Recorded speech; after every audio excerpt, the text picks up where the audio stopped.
Pour ces manifestants, le message est clair, ils sont opposés à ce qu'ils décrivent comme la vaccination obligatoire et aujourd'hui, ils ont sillonné les rues de Bruxelles pour faire porter leur voix. Une parole qui compte, c'est vaccinez-vous, vaccinez-vous, vaccinez-vous. Il n'y a aucun homme politique qui va dans un autre sens que de dire vaccinez-vous. Même dans les grandes surfaces, ils vaccinent maintenant. Le parcours de la manifestation s'est notamment arrêté devant la RTBF. Ils estiment que les médias sont partiaux dans le traitement journalistique à propos de la vaccination. Mais parce que là aussi, il n'y a pas les médias qui passent, ce n'est que dans un seul sens. Et notre sens, il est inexistant.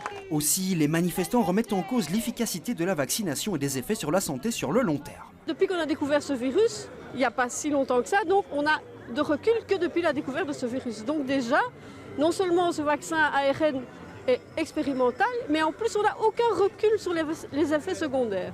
Donc je ne comprends pas comment est-ce que les gens s'engouffrent là-dedans sans se poser de questions. Cette manifestation a été organisée à la suite de l'appel du docteur Bouillon. Il est aussi fermement opposé à l'usage du Covid Safety Kit. La politique belge et internationale ont pris en main la santé, ont pris en main la médecine, ont pris en main tout ce qui était scientifique. Et donc, comment est-ce que vous pouvez admettre qu'un pass concerne une vaccination où les gens ne savent même pas s'ils sont immunisés ou pas?